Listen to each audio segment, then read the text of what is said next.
Hola, mi nombre es Laura Yasmín Camacho Calderón y actualmente estoy estudiando una maestría en psicopedagogía en el Centro Educativo UNIPEM. A continuación, les voy a hablar de un trastorno de neurodesarrollo. Les hablaré del trastorno de la comunicación.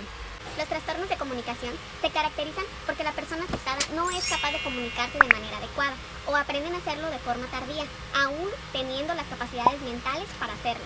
Los trastornos de comunicación se manifiestan cuando el desarrollo del lenguaje no es el previsto para la etapa de desarrollo, produciendo déficits con características lingüísticas que varían de acuerdo a la gravedad.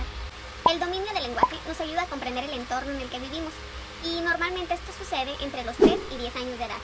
El lenguaje sustenta todo aprendizaje y conocimiento. Si hay alteraciones en esta etapa, se hacen evidentes los trastornos de la comunicación, del lenguaje, así como la sociabilidad, y afloran las dificultades de aprendizaje formales. Dichas alteraciones se manifiestan en etapas tempranas del desarrollo. Las alteraciones o dificultades no se atribuyen a déficits sensoriales como lo es la audición y la visión, ni tampoco a disfunciones motoras o problemas médicos neurológicos. El desarrollo del lenguaje tiene unos márgenes de normalidad muy amplios, así que no podemos asegurar un diagnóstico hasta una edad determinada, ya que durante el proceso de adquisición del lenguaje podría alcanzar la normalidad. Por eso es arriesgado diagnosticar un trastorno de comunicación antes de los 5 años de edad. Y a continuación yo les voy a dar algunos signos de alerta por edades que pueden ayudar para identificar a algún niño con este tipo de trastornos. Signos de alerta por edades. Etapa prelingüística, de los 0 a los 12 meses. Succión deficitaria, atragantamiento con líquidos, de la primera a la segunda semana. De los 3 a 4 meses, llanto débil, no sonríe ante las caras o voces familiares. De los 5 a los 9 meses, ausencia de sonido. De 3 a 4 años, habla inteligible, fuera de su contexto natural. No imitación de sílabas, falta de adjetivos o pronombres, entre otros. De 4 a 5 años no pronuncia bien la mayoría de los sonidos del lenguaje, uso de frases de 3 palabras o menos, omisión de nexos, pronombres, artículos o verbos en las frases, entre otros. De 5 a 6 años persisten dificultades de articulación, errores en la estructura de frases, dificultad en la comprensión de oraciones, entre otros. Las grandes ventajas de intervenir tempranamente son muchas, pero las voy a resumir en 4. Número 1. Mejoramos conexiones cerebrales. Número 2. Mejor calidad de vida. Número 3. Menor gasto público. Y número 4. Detección oportuna de trastorno del neurodesarrollo. A continuación veremos los trastornos de comunicación. Estos se dividen en 5. Número 1. Trastorno del lenguaje.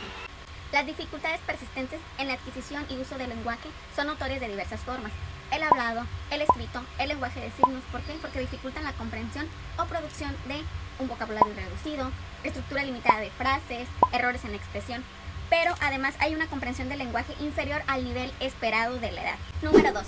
Trastorno fonológico o del labio. Pues la característica principal de este trastorno es la incapacidad para producir y usar sonidos. Puede incluir desde errores en el uso de producción, representación y organización de los sonidos. Este trastorno interfiere en la comunicación efectiva porque limita la comunicación individual en la participación social, dificultando alcanzar los logros académicos y laborales. Trastorno de la fluidez inicio infancia o tartamudeo.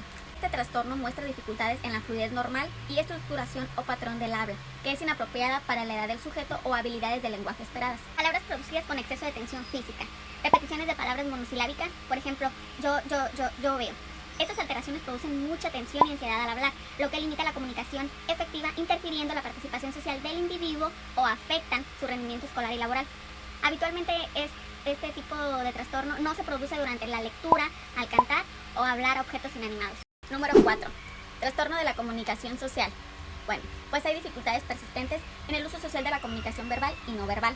Dificultades para seguir reglas de conversación, para narrar, para mantener turnos de conversación, para frasear cuando no se entiende, conocer y usar signos verbales y no verbales de una conversación.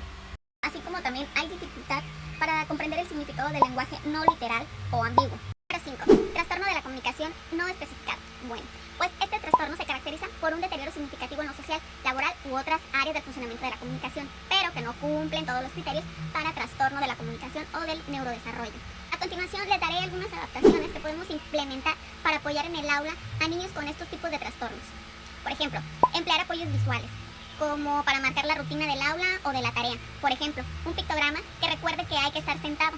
También a través de refuerzos visuales o auditivos para el aprendizaje de un nuevo vocabulario. Situar al alumno en un lugar donde mantenga contacto ocular continuo con el profesor y le permita contemplar todo el aula, ya que es a través de la vista como muchos de estos niños pueden comprender y se comunican con su entorno. Evitar enunciados interrumpidos o desordenados. Sí, ya que tenemos que apoyar a nuestro lenguaje con gestos naturales que favorezcan la comprensión del mensaje. Por ejemplo, señalar a lo que nos referimos, etc. Debemos de sustituir las preguntas directas como ¿qué es esto? ¿Qué quieres? por preguntas de alternativa forzada. Por ejemplo, ¿qué es? ¿Un coche o un avión? ¿Qué quieres? ¿Un lápiz o un borrador? El uso de cuentos con contenido lingüístico apropiado al nivel de los niños. El uso de libros con imágenes que representen fielmente el texto que narramos. Tener rincones de juego, pero apoyar su participación en el juego mediante la mediación del alumno. Que podemos indicarle al niño qué tiene que hacer. Servir de modelo para que nos imite. Enseñarle patrones de juego para que pueda repetirlos en otras ocasiones con sus compañeros. Emplear recursos que permitan a los alumnos trasladar a sus familias lo que han hecho en la escuela. Por ejemplo, ahorita todos tenemos la facilidad de traer un celular, podemos tomarle fotos al niño participando en las rutinas y escribirles un mensajito con la información para que la familia tenga una guía y poder apoyar a su hijo cuando le cuenta lo que ha hecho en la escuela. ¿Cómo ayudar a nuestros alumnos con trastornos de comunicación para mejorar sus habilidades sociales y competencias de juego? Bueno, pues las aulas de educación infantil ofrecen situaciones de juego e interacción, donde el alumno desarrolla competencias sociales. Sin embargo, los niños con trastorno de comunicación no lo hacen, pero podemos ayudarlos si tomamos ciertas medidas como las siguientes. Por ejemplo, observar la relación del niño o niña con trastorno de comunicación con el resto de los alumnos del aula para poder introducirlo en grupos de trabajo con niños y niñas afines, ya sea por carácter o por tener los mismos intereses de juego, por adaptación del niño o niña con el trastorno de comunicación, etc. Trabajar los aprendizajes a través de otras vías distintas del canal del lenguaje oral. Por ejemplo, utilizar plastilina o arena para aprender formas geométricas o los números, etc. Bueno, pues por mi parte sería todo, compañeros. Muchas gracias por la atención.